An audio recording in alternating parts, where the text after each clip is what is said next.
함께 읽도록 하겠습니다. 요한계시록 1장 20절의 말씀입니다. 요한계시록 1장 20절 우리 한 목소리로 함께 읽도록 하겠습니다. 자, 시작. 내가 본 것은 내 오른손의 7별의 비밀과 또 7근 촛대라. 7별은 7교회의 사자요 7촛대는 7교회니라. 아멘. 1장 20절에 나오는 그 7촛대, 7교회죠. 그 7교회에 대한 내용이 요한계시록 2장과 3장에 이렇게 등장하고 있습니다. 그래서 오늘은 요한계시록 2장과 3장에 나오는 7교회의 이야기들을 좀 살펴보고, 또 특별히 이제 7교회 중에서 오늘은 두아디라 교회까지 함께 보도록 하겠습니다. 이게 이제 여기죠. 여기가 이제 이스라엘 땅이고, 뭐 이렇게 지중해가 있고 터키이고, 여기에 이제 7교회가 이렇게 있었습니다. 확대해 보면 이렇게 7교회가 이제 있는 것을 알 수가 있죠. 그 7교회들이 어떻게 있었는지, 그 7교회들에게 주시는 주님의 말씀의 교훈이 무엇인지 우리가 좀 살펴보도록 하겠습니다. 7교회는 대략적으로 이게 지난주에 보여드렸던 표입니다. 이렇게 좀 살펴볼 수가 있습니다. 여러분, 7교회를 향하여서 예수님께서 말씀하셨다, 7교회에게 이 말씀을 주셨다라는 것은 그 당시에 2000여 년 전에 교회에게만 주시는 말씀이 아니라 오늘 지금 우리에게도 살아있는 적용의 말씀이 된다라는 것을 우리가 생각을 해야 합니다. 왜냐하면 교회는 2000여 년 전에만 있고 지금은 없는 것이 아니라 지금도 교회가 있기 때문이죠. 그래서 7개의 교회의 내용을 보면서 오늘 우리를 살펴보고, 오늘 우리 안에서 반성해야 할 것은 무엇이고 또 견고히 해야 할 것은 무엇인지 우리가 하나씩 살펴봐야 할 것입니다. 자, 첫 번째 무슨 교회입니까? 에베소 교회입니다. 2장 1절에서 7절이죠. 여러분, 제가 성경을 읽지는 않지만 여러분들은 성경을 이렇게 펴서 보시면서 이렇게 하시면 참 좋겠습니다. 에베소 교회는 2장 1절부터 7절까지 나오는 교회입니다. 근데 그 교회는 어떤 교회였냐면요, 뭐라고 되어 있습니까? 우리 다시 한번 읽어보겠습니다. 다시요. 바른 교리는 있으나 바른 교리는 있으나 사랑이 없는 죽은 교회, 이게 에베소 교회의 모습이었습니다. 여러분, 성경을 보면 이제 에베소 교회의 장점이 먼저 등장을 합니다. 에베소 교회는 바른 교리와 바른 신학이 그들 안에 분명히 있었습니다. 우리가 읽지 않았지만 2장 2절에 보시면 내가 내 행위와 수고와 인내를 알고 악한 자들을 용납하지 않았다. 자칭 사도라 하되 아닌 자들을 시험하여 거짓된 것을 드러냈다. 이제 이런 표현들이 등장을 합니다. 악한 자들, 주의 교회를 어지럽혔던 자들을 몰아냈고요. 자칭 사도, 자기를 가리켜 사도라고 하는 겁니다. 자기를 가리켜서 나는 사도다, 예수님의 제자다, 그래서 나는 성경을 기록한다 라고 말하였던 자칭 사도들의 거짓말을 드러냈고요.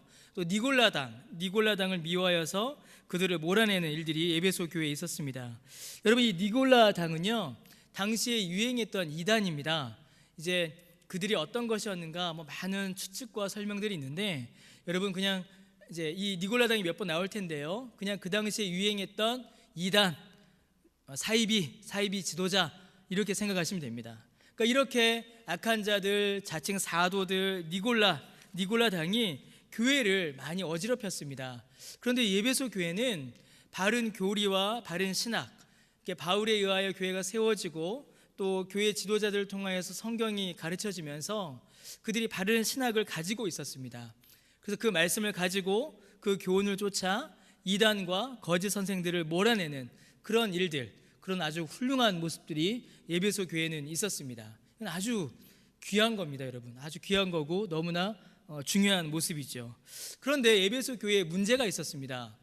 여러분, 공부를 많이 하면 어떤 일이 벌어지나요? 보통 교회들이, 우리는 그런 일이 없어서 잘 모르시겠지만 어떤 교회들을 보면 공부를 많이 하면 교회가 어떻게 될까요? 냉랭해집니다. 교회가 차가워져요. 에베소 교회가 그런 일이 벌어졌습니다.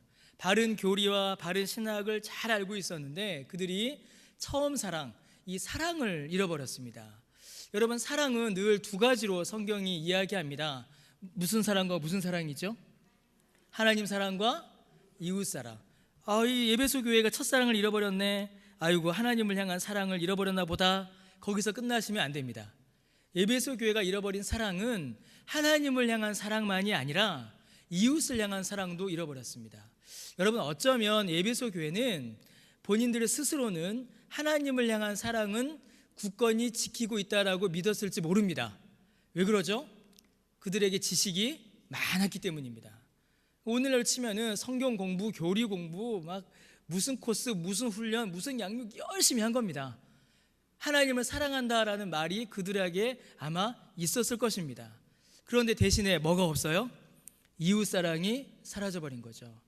여러분, 하나님을 사랑하면 이웃을 사랑하게 됩니다.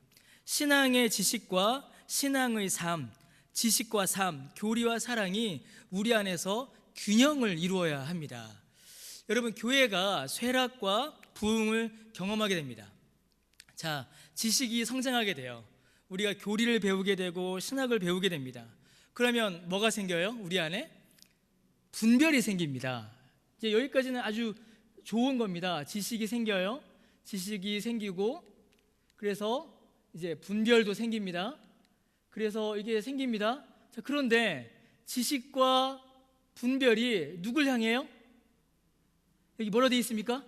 남, 뒤에 뭐라고 되어 있죠? 타인. 다른 사람에게 이 분별이 행하게 되면 여러분 어떻게 될까요? 교회가 쇠락합니다. 교회 안에 비난이 많아지고 사랑이 사라지게 돼요. 여러분, 신학의 지식, 성경에 대해 이해는 개개인이 똑같을까요? 다를까요? 다릅니다. 어떤 분은 많이 아시고요, 어떤 분은 조금 아세요. 어떤 분은 좀 더 정확하게 아시는 분이 있고, 어떤 분은 조금 틀리게 아는 분도 계십니다. 자, 여러분, 그러면 어떻게 될까요? 우리가 왜 모르냐고, 왜 그것도 모르냐고 그러면서 무슨 교회 다닌다고 할 수 있냐고 그러면서 정죄하고 쫓아내면 되겠습니까?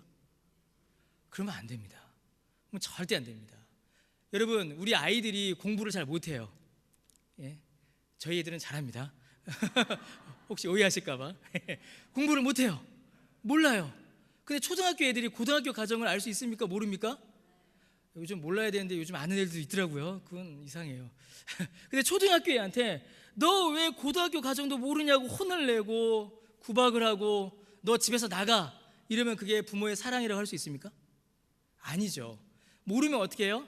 그래, 모를 수 있지, 못 가르친 내 잘못이다 이러면서 더 가르쳐야 합니다. 여러분, 교회도 똑같습니다. 성경을 아는 이해, 교리에 대한 지식이 우리 안에서 자라나요. 근데 지식이 자라면은 항상 분별이 나타납니다. 아는 게 많아지면 틀리는 게 눈에 보이기 시작합니다. 그러면 그거를 어떻게 해요? 나를 봐야 되는데 그거 갖고 남을 보기 시작하는 거예요. 그러면 그게 비난이 되고 그게 사랑 없음이 되고, 그렇게 교회가 점점 어떻게 될까요? 쇠락해 갑니다. 교회가 무너져 갑니다. 이런 일들이 여러분 오늘날에도 일어납니다. 오늘날에도 일어납니다. 우리 교회가 강변교회인데 그 앞에 뭐가 있죠? 대한예수교 장로회, 대한예수교 장로회입니다. 그 장로회는 어떤 거예요? 장로회. 왜 장로교입니까? 우리가?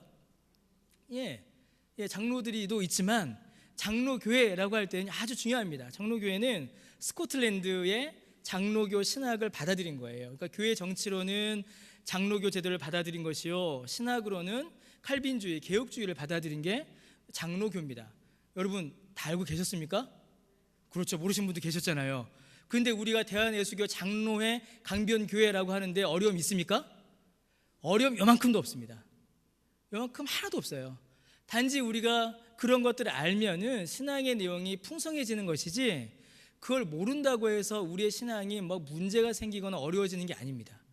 근데 지식이 우리 안에 그런 오류를 범할 때도 있다라는 것이죠. 이렇게 되면 주님께서 뭐라고 하세요? 5절 말씀에 내 촛대를 그 자리에서, 이거 아주 무서운 말입니다. 교회로서의 역할, 교회로서의 사명을 중단시키겠다라는 말씀이에요. 여러분, 교회는, 사랑이 없는 교회는요 진리의 사역을 감당할 수 없습니다. 서로 사랑하지 않으면서 신학적 지식만 열심히 가르치면 좋은 교회가 될 수 있다. 여러분, 그렇지 않습니다. 교회는 절대 그러지 않습니다. 그거는 학교죠. 그건 학교고, 그거는 어떻게 보면 단체입니다. 교회는 하나님을 아는 지식과 하나님을 향한, 그리고 성도를 향한 사랑이 함께 있어야 합니다. 이거 아주 중요합니다. 사랑이 없는 교회는 뭐라고요? 진리의 사역, 복음 사역을 감당할 수 없습니다. 그러면 교회가 부흥하려면 어떻게 해야 될까요? 자, 지식을 배웁니다. 지식이 성장해요. 우리 안에 분별이 생깁니다. 그럼 그 분별을 누구에게 들이밀어야 됩니까? 나 자신에게 들이밀어야 됩니다. 그러면 여러분, 이 분별의 지식을 나에게 가져오면 우리가 어떻게 될까요? 서로 겸손해집니다. 겸손해지고 다른 사람의 잘하는 건 보이고 내가 못하는 것도 보이게 되죠. 그래서 점점 겸손해지고 서로 사랑하게 되고 나보다 남을 더 높게 여기는 그런 일들이 벌어지게 됩니다. 그러면 어떤 일이 벌어질까요? 회개와 하나님 사랑과 이웃 사랑이 교회 안에서 벌어지게 되는 겁니다. 여러분, 우리가 공부합니다. 오늘도 공부하셨죠? 성경 개론반 공부하셨고, 화요일날 구역장 성경 공부하시고, 가스페 프로젝트하고, 끝나고 나면은 1교시, 2교시, 3교시도 있어요. 여러분 아시죠? 신약반, 교리반, 교회사반, 그래서 지금 막 합니다. 목사님들이 작년 가을부터요, 저한테 원망 아닌 원망의 눈빛을 보이면서, 제가 작년 여름부터 준비하라고 했거든요. 이거 준비해라, 준비 안 하면 두고 보자 이러면서 막 제가 째려보고 막 그랬습니다. 왜 합니까? 우리 교회 공부 많으냐 합니다. 이거 자랑하려고 하는 게 아닙니다. 그걸 통하여서 신학의 분별이 생기고, 그 분별을 통하여서 나를 돌아보고 회개와 사랑의 열매를 맺기 위해서 하는 겁니다. 너무 이건 중요한 거죠. 그래서 여러분, 이 과정이 반드시 필요합니다. 근데 에베소 교회는 이걸 실패했던 거죠. 이걸 놓쳤던 겁니다. 여러분, 진리 없는 사랑도 위험합니다. 그런데 사랑 없는 진리도 굉장히 위험합니다. 진리와 사랑이 함께 나타나야 됩니다. 그래서 교회를 향해서 뭐라고 말하냐면요, 우리 같이 한번 읽어보겠습니다. 뭐라고요? 뭐로 말한다고요? 사랑으로 말하는 진리입니다.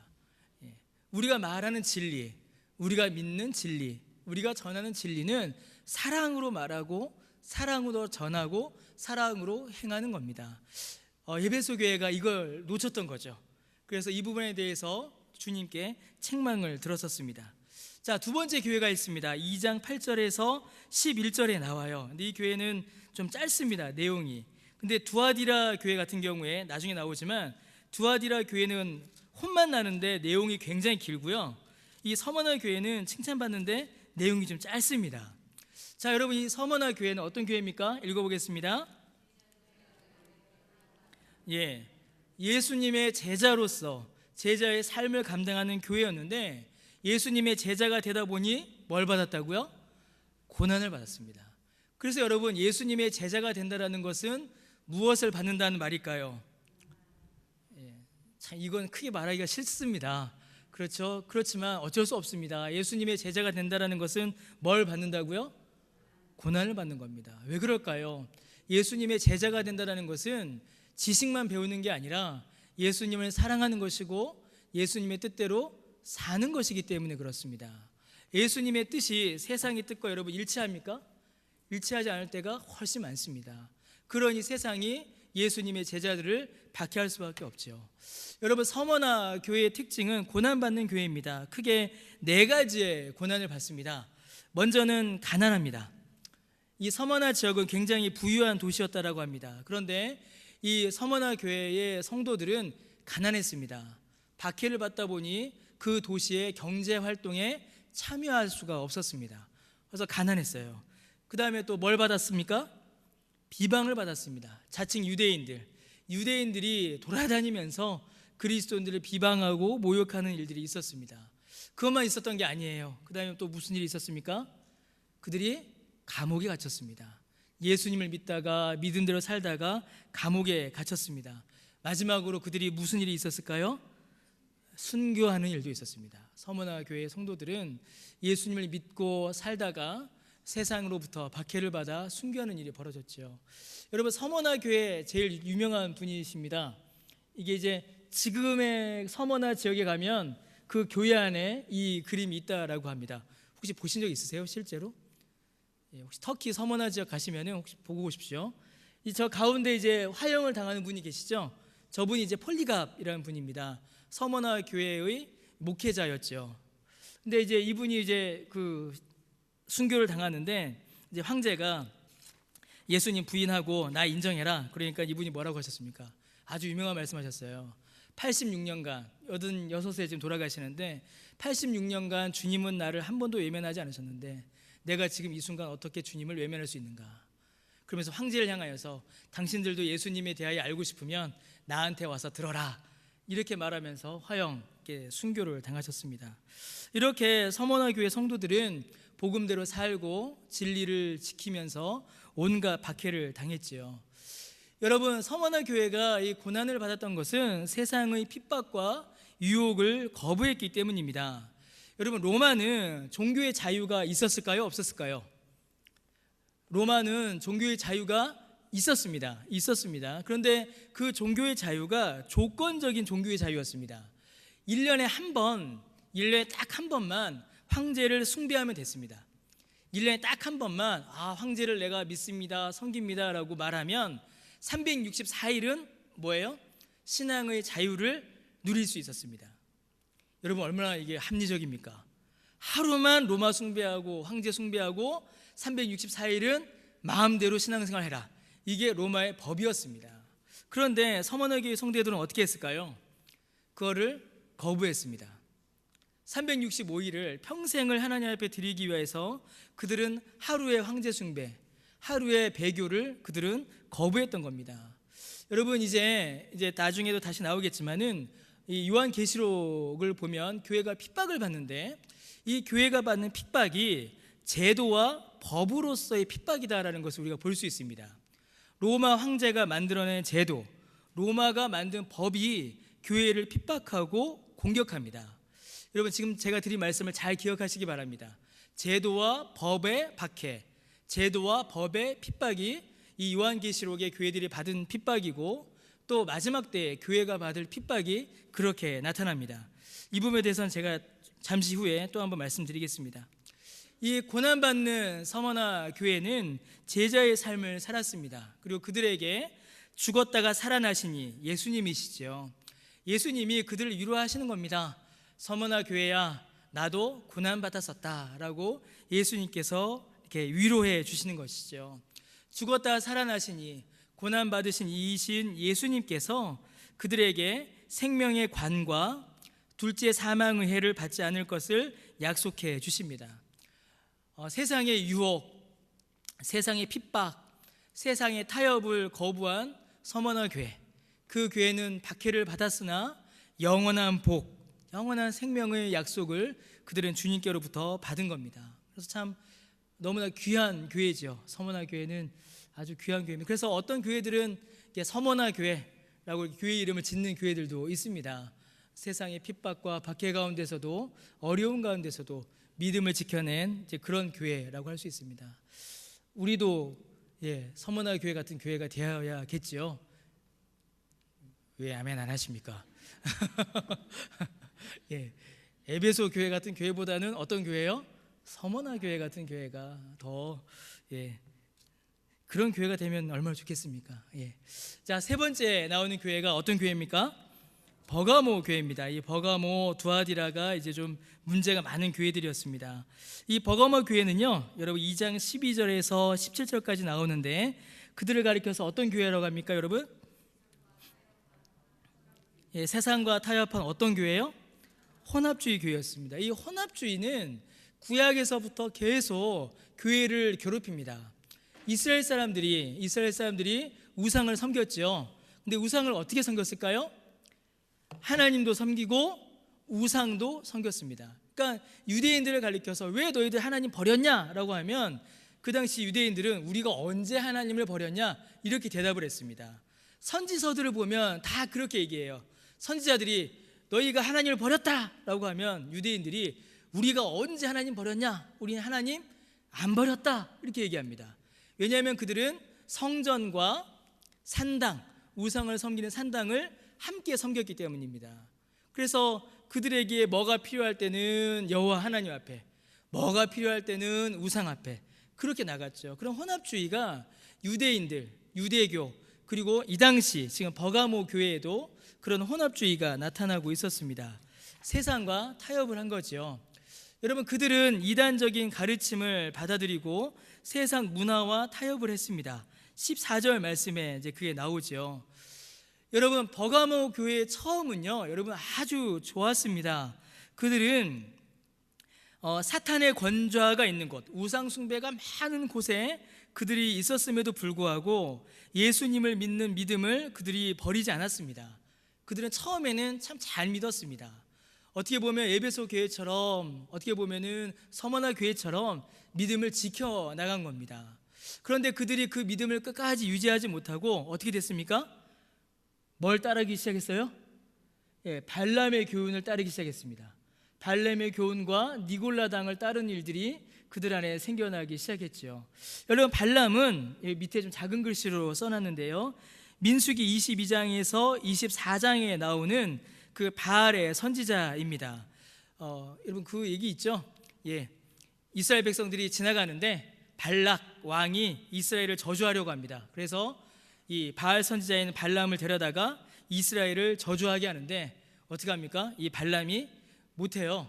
막 하나님 허락하지 않으셨다, 막 이런 일들이 막 있다가 나귀한테 또 한 소리 듣고 뭐 이런 일들이 계속 있었습니다. 그러다가 이제 25장에 바알보올 사건이 있는데 거기서 유대인들이, 이스라엘 사람들이 음란히 우상을 섬기고 간음을 행하여서 몰살하는 일들이 한번 벌어지게 됩니다. 이제 그런 일들, 이제 발람, 그래서 거짓 선지자, 악한 선지자의 대명사가 이 발람입니다. 그런데 이 버가모 교회가 처음에는 믿음을 잘 지키다가 나중에는 어떻게 된 거예요? 이 발람의 교훈을 따르고 아까 등장하였던 그 니골라당, 그 우상, 그 이단, 거짓 선지자의 뒤를 따른 일들이 이제 일어났던 것입니다. 그들은 발람의 교훈을 받은 것처럼 바알 숭배와 행음이 있었던 것처럼 그들 역시, 이 버가모 교회 역시 우상의 제물을 먹고 행음하는 일들이 그들 안에 이제 일어나기 시작했습니다. 여러분, 이 일이 이제 상당히 좀 중요합니다. 이게 왜 그러냐면요, 그 당시에, 그러니까 이 초대교회가 있었던 그 당시 지역의 모든 종교 그리고 모든 우상 숭배 안에는 반드시 이 행음이 있었습니다. 자, 어떤 신당이 있어요. 신전이 있으면 거기에 제물을 가져옵니다. 짐승을 가져오겠죠. 그럼 가져온 짐승의 제물을 어떻게 합니까? 다 나눠 먹습니다. 그래서 그 당시에 시장에서 팔았던 고기의 대부분은 우상을 섬겼던 신전에서 잡은 제물들이었습니다. 그러니까 우상에게 바쳤던 제물을 먹은 거죠. 그러니까 고기를 먹으려면 어떻게 해야 돼요? 우상을 섬겨야 하는 겁니다. 고기를 먹으려면, 신선한 고기를 먹으려면 어떻게 해야 돼요? 신선하면 신선할수록 그거는 어떻게 하는 겁니까? 제단에서 나온 거예요. 우상을 섬기는 제단에서. 그리고 우상을 섬기는 그 제단에 함께하면 고기를 어떻게 할 수 있을까요? 공짜로 먹을 수 있는 겁니다. 신선한 고기를. 그러니까 그 문화가 돼버린 거죠. 그래서 그들이 제물을 바치고 그 다음에 뭘 해요? 성전을 섬겼던 여인들과 행음하는 일들이 그 당시에 굉장히 많이 일어났습니다. 그러니까 굉장히 음란하죠. 그러니까 그 당시에 사람들이 고기 먹고 사람들과 즐기고 경제 활동을 하려면, 문화 활동을 하려면 이단의 이런 활동들, 우상 숭배 활동 안에 들어갈 수밖에 없었던 겁니다. 그러다 보니까 그들 안에 혼합주의가 생겨나기 시작했어요. 여러분, 하나님과 세상을 겸하여 섬기는 타협이 그들 안에 있기 시작한 겁니다. 여러분, 제가 아까도 말씀 잠깐 드렸는데 이 당시에 교회를 향한 박해가 법과 제도를 통한 박해다라고 말씀을 드렸죠. 여러분 기억나십니까? 다 듣고 계시죠? 그 당시 로마는요, 법과 제도를 통하여서 교회를 핍박했습니다. 여러분, 이게 요한계시록 13장을 한번 보시겠습니다. 요한계시록 13장. 요한계시록 13장 하면 뭐가 싹 떠오르시죠? 뭐가 떠오르세요? 요한계시록 13장 이러면은 666이 딱 떠오르시잖아요. 그렇죠? 요한계시록 13장 여러분 한번 보시겠습니다. 이제 짐승 2마리가 뭐 교회를 막 괴롭히는 것들이 요한계시록 13장에 나와 있습니다. 그래서 쭉 보면 뭐 권세를 부리고 막 이런 데 쭉 나와요. 자, 그런데 요한계시록 13장 17절 한번 보시겠습니다. 이제 13장 볼 때 자세히 나누겠습니다만, 자, 요한계시록 13장 17절 한번 읽어보겠습니다. 같이. 자, 시작. 누구든지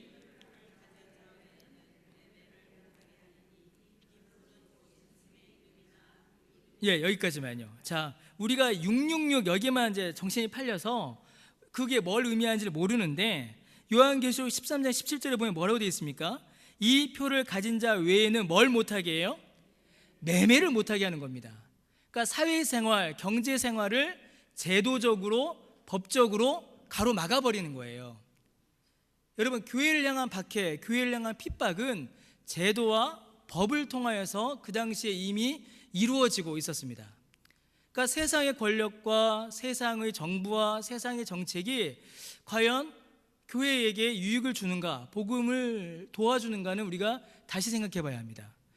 여러분, 제가 이 강대상에서 절대 하지 않은 이야기 중에 하나가 정치 이야기입니다. 많은 분이 아시겠지만 저는 정치에 대해서는 이제 강대상에서 말을 하지 않습니다. 그런데 이건 이제 정치 문제가 아니고 이건 진리 문제이기 때문에 이 부분에 대해서는 좀 우리가 짚고 넘어가야 합니다. 이제 이번 주간에 이제 재판소에서, 헌법재판소죠. 헌법재판소에서 이제 낙태에 대한 이제 판결이 있었습니다. 그러면서 그게 이제 낙태가 허용되는 식으로 이제 결정이 났습니다. 자, 여러분, 이 문제를 우리가 어떻게 봐야 하겠습니까? 여러분, 생명의 근원이 부모에게 있습니까? 생명의 근원은 부모가 아닙니다. 이거 우리가 정확히 보셔야 됩니다. 성경은 생명의 근원이 남자와 여자에게 있다라고 말하지 않습니다. 성경에서 말하는 생명의 근원은 여러분, 부모가 아니라 하나님입니다. 하나님입니다. 그러면 우리 자녀는 어떻게 태어난 겁니까? 하나님께서 그 생명을 맡기신 거죠. 부모에게는 그 생명을 결정할 권한이 처음부터 주어지질 않았습니다.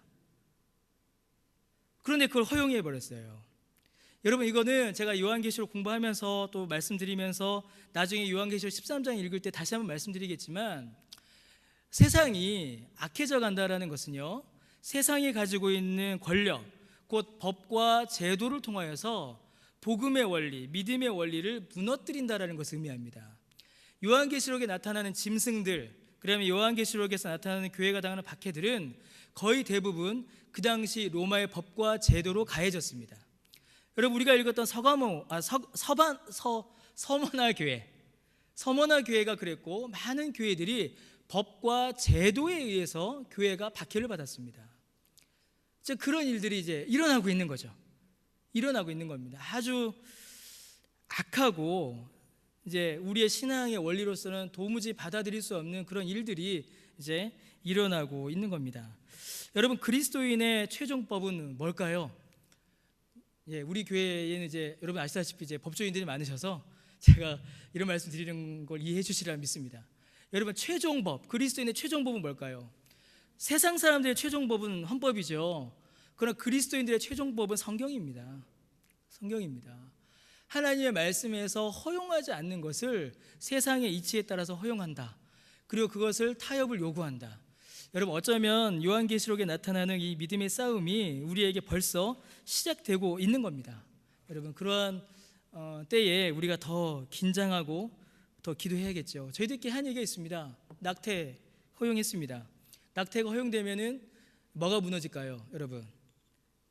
가정이 무너집니다. 가정이 세워지지 않아요. 그러면 여러분, 낙태 허용, 가정 붕괴, 그 다음에 뭘까요? 동성애입니다. 그 다음엔 동성애입니다. 그렇게 열어가고 있는 거죠. 법과 제도로. 이게 참 무서운 일이 벌어지고 있는 겁니다. 여러분, 이렇게 이제 혼합의 주의에 빠졌던 그 버가모 교회를 향하여서 주님께서 12절에 뭐라고 말씀하시냐면, 좌우에 날성검을 가지신 이가 이르시되 라고 말합니다. 이 날성검은 말씀인 동시에 심판의 도구를 상징합니다. 주께서 어떻게 하시겠다는 겁니까? 심판하시겠다는 겁니다. 심판하시겠다라고 주께서 말씀하십니다. 믿음의 원리를 버리고 세상과 타협하여 음란하고 타락한 범죄한 주의 말씀을 적극적으로 거부하는 그런 세상과 타협하는 교회, 타협하는 신자에게는 주께서 경고하시는 겁니다. 그래서 여러분 뭐라고 하세요? 주께서 16절에 회개하라 라고 말씀하십니다. 회개하라. 회개해야 합니다. 더하여서 우리 네 번째 교회를 보겠습니다. 네 번째 교회는 두아디라 교회입니다. 두아디라 교회. 제가 교회 네 교회를 말해서 내용이 많겠다 싶어서 제가 말을 한 1.2배 빠르게 했는데 시간이 별로 안 갔습니다. 이럴 줄 알았으면 좀 천천히 할 것을. 벌써 네 번째 교회가 와버렸는데 이제 네 번째는 좀 천천히 하겠습니다. 자, 두아디라 교회가 등장합니다. 2장 18절부터 29절까지입니다. 내용이 가장 많습니다. 왜 내용이 가장 많을까요? 잘못한 게 가장 많으니까, 혼날 게 가장 많으니까 가장 내용이 깁니다. 자, 두아디라 교회 뭘 잘못했습니까? 한번 읽어보겠습니다.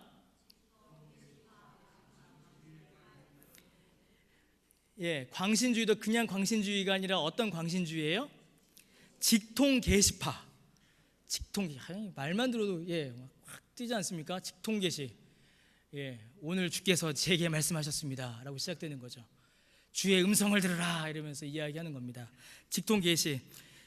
직통 계시가 요즘에 있었던 게 아닙니다. 2000년 전 두아디라 교회에도 이 직통 계시에 빠진 자들이 교회를 매우 어지럽혔습니다. 특별히 누가 있었습니까?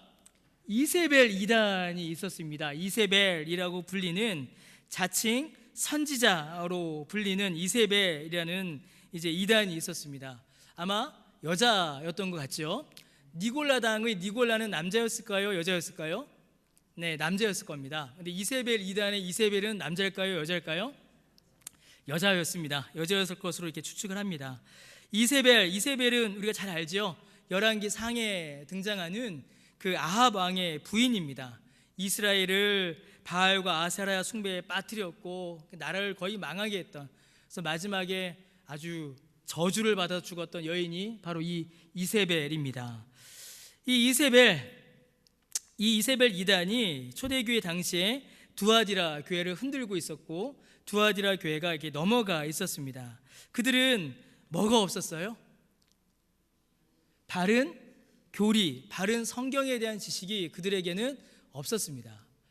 여러분, 에베소 교회는 지식만 있고 사랑이 없었잖아요. 그러면 여러분 두아디라 교회는 뭐가 없어요? 아예 바른 지식 자체가 없는 겁니다. 이 사람들은, 이 교회는 성경에 대한 이해, 성경에 대한 공부, 바른 교리에 대한 이해가 아예 그들이 잃어버리고 이단의 공격에 무방비 상태로 그들이 당할 수밖에 없었습니다.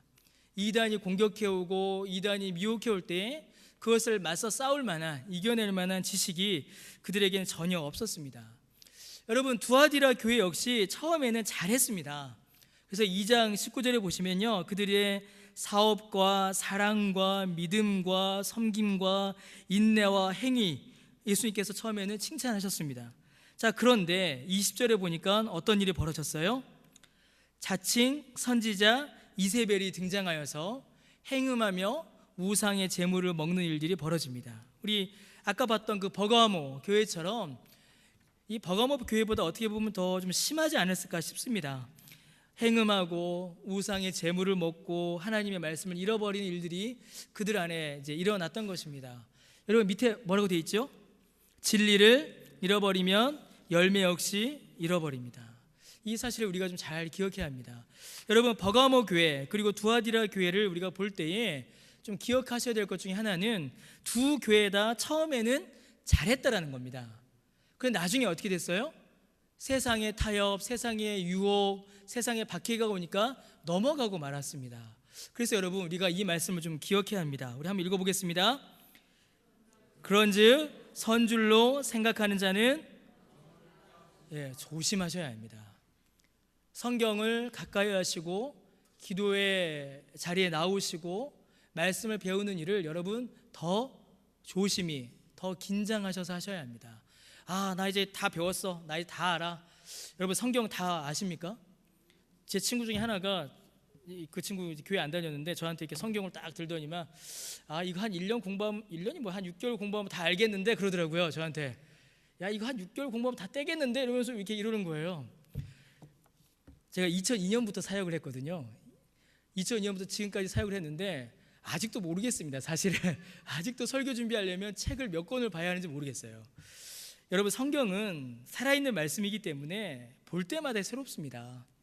볼 때마다 적용점이 새로워요. 근데 이걸 어떻게 하겠습니까? 그런데 여러분, 우리 중에 그러신 분이 안 계시겠지만, 아유, 성경 이제 무슨 얘기인지 다 알겠다, 이제 안 봐도 되겠다.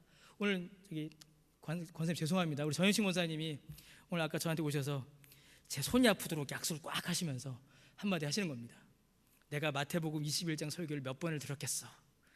그런데 오늘 또 새롭다고 하시는 거예요. 전현식 권사님이 신앙생활 몇 년 하셨고 마태복음 21장 몇 번을 들으셨겠습니까? 설교를 성경 다 떼셨죠. 그런데 또 새롭다라고 하시는 거예요. 여러분, 우리가 그거를 우리 정무사님께도 배우고 또 우리도 그 사실을 좀 확인해야 합니다. 성경을 알고 배우는 일을 우리가 늦춰서는 안 됩니다. 선줄로 생각하시는 분들은 넘어질까 조심하셔야 합니다. 여러분, 니골라당 이세벨, 니골라당은 버가모 교회를, 두아디라 교회는 이세벨이 이렇게 교회를 괴롭히고 어지럽혔습니다. 특히 이제 두아디라 교회 같은 경우에는 이 자칭 선지자라 하는 이 이세벨이 나타나 교회를 매우 어지럽혔습니다. 이 두아디라 교회 안에는 이렇게 네 종류의 사람들이 있었습니다. 자칭 여선지자인 이세벨이 있었고요, 이세벨의 가르침을 철저히 따르는 사람들이 있었고, 이세벨의 가르침에 아직은 깊이 빠져 있지 않았지만은 왔다 갔다 하는, 한쪽 다리는 이렇게 걸쳐 있는 분들이 있었고, 마지막으로 누가 있었어요? 이세벨의 가르침을 거부하고 따르지 않는 사람들이 있었습니다. 그러니까 두아디라 교회 전체가 넘어간 게 아니라 그 중에 일부는 끝까지 믿음을 지키고 있었던 거죠. 2장 18절 말씀에 보시면요, 주님께서 그 눈이 불꽃 같고 그 발이 빛난 주석과 같은 하나님의 아들이 두아디라 교회를 향하여서 말씀하십니다. 이 말은 예수님께서 그 교회에 심판을 내리신다라는 것을 의미합니다. 이세벨은 침상에 던져질 것입니다. 죽임을 당한다라는 것이죠. 이세벨의 자녀들, 이세벨을 철저히 따르는 자들도 역시 사망의 심판을 받게 됩니다. 그런데 이세벨과 더불어 간음한 자들, 아까 말씀드렸던 한쪽 발은 걸쳐 있고 한쪽 발은 나와 있는 자들은 환난 가운데 던져집니다. 이 말은 그들에게 회개의 기회를 주시겠다라는 주의 약속입니다. 이단에 거짓에 빠져 있는 자에게 주께서 매를 들어서라도 회개의 기회를 주신다라는 것입니다. 두아디라 교회는 이제 이런 일들이 그들 안에 있었습니다. 그리고 이세벨의 가르침을 거부하고 따르지 않는 자들에게는 주님께서 2장 26절, 26절에서 28절에 아주 귀한 약속을 주세요. 권세와 철장과 새벽발의 약속을 그들에게 주십니다. 예수님께서 그들의 주가 되시고 그들이 세상을 다스리고 무너뜨리는 권세를 받게 된다라고 주님께서 약속해 주시는 것입니다. 여러분, 이 두아디라 교회 가장 큰 문제가 뭐였죠? 방금 들으셨지 않습니까? 자칭 선지자 이세벨, 이게 가장 큰 문제였습니다. 자칭 선지자 이세벨.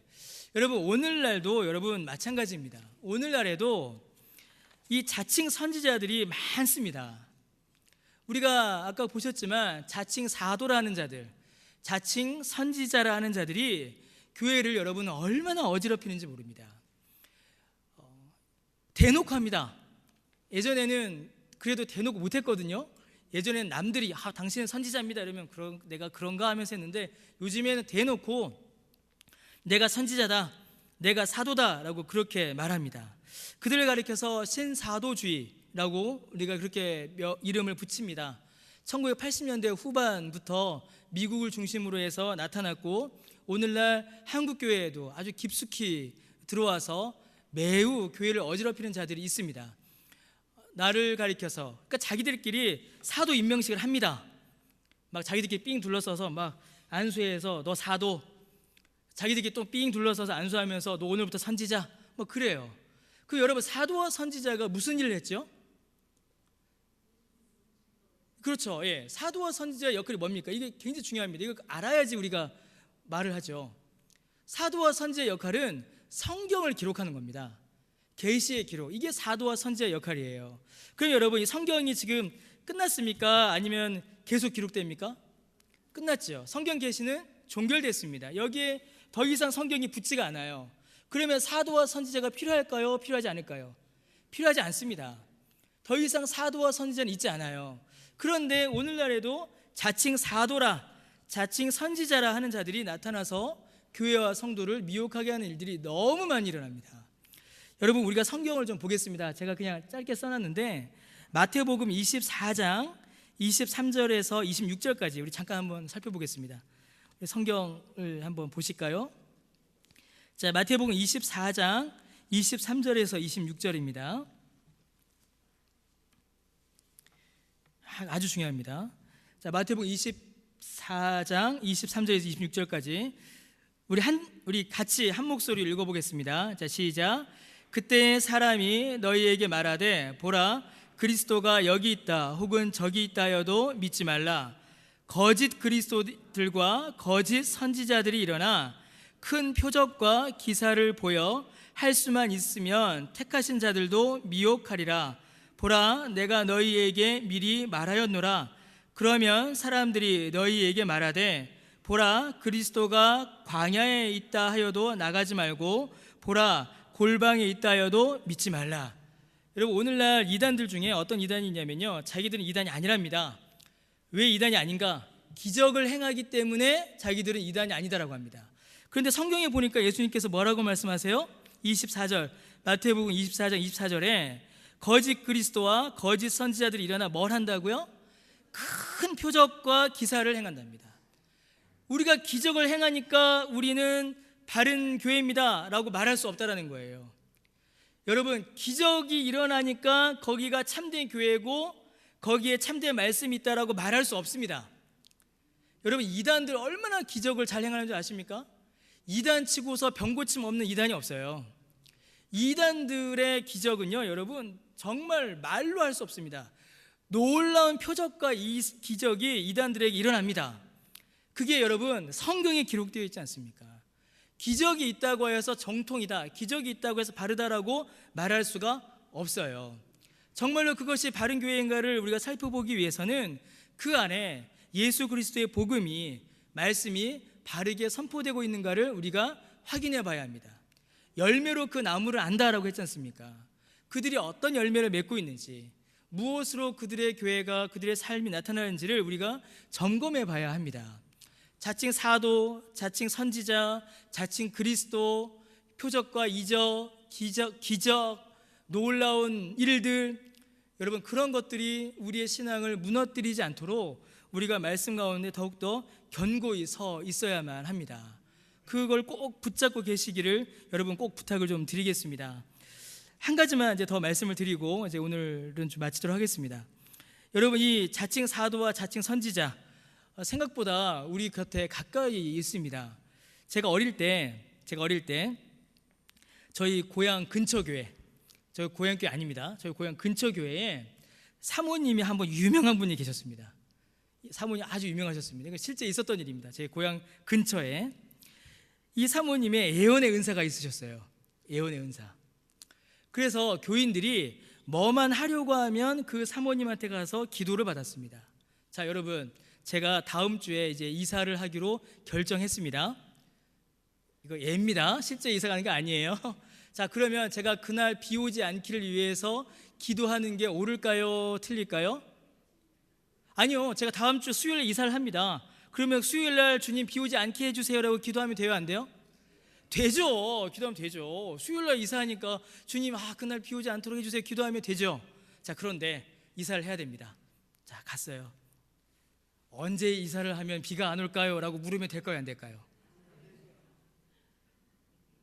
그러면 안 되죠. 그러면 안 됩니다. 언제 이사를 해야 사고가 안 나고 잘 이사를 평탄하게 할 수 있을까요? 사모님 기도해 주시고 응답받아서 그 날짜 좀 저한테 말씀해 주세요. 이게 뭐죠? 손 없는 날 따지는 거죠. 이거 손 없는 날 따지는 거랑 똑같은 겁니다. 여러분, 그런 일들이 오늘날 우리에게서도 일어날 때가 있어요. 가끔 가까이에서 그런 실수, 그런 잘못을 범하시는 분들이 있습니다. 그러면 안 되겠죠. 예, 여러분, 주께서 우리에게 주시는 그 믿음의 원리를 따라 자유롭게 이사하십시오. 손 없는 날 안 따지죠. 저희는 일부러 손 있는 날, 일부러는 아닙니다. 일부러는 아닌데 그런 거 전혀 신경 안 씁니다. 또 그날 이사 비용이 더 싸더라고요. 그래서 저는 감사하고 기쁜 마음으로 아주 그날 편안하게 이사를 합니다. 뭐 하려고 손 없는 날 따져서 돈도 더 주고 불편하고, 그날 비 오면 뭐가 잘못된 겁니까? 그러면 이단들이 그렇게 합니다. 이게 며칠 날 이사하세요. 그날 비도 안 오고 좋습니다. 근데 그날 비가 와요. 그러면 어떻게 할까요? 당신의 기도와 믿음과 정성이 부족해서 그렇습니다. 예, 이게 이단들의 논리입니다. 그러니 다음 주에 11조를 10에 3조를 하시고 더 기도하세요. 이렇게 나갑니다. 그게 이단들의 논리예요, 여러분. 자유하십시오. 주께서 주시는 복음 안에서, 은혜 안에서 주 앞에 소원을 두고 기도하심으로 자유하는 그런 삶을 사시기 바랍니다. 이단들은 오히려 우리의 자유를 더 얽어맵니다. 더 억죄해요. 이단은 뭘 못하게 해요. 뭘 못하게 합니다. 얽어매고 억죄고 삶을 가두고 더 고통스럽게 합니다. 그거는 이단이죠.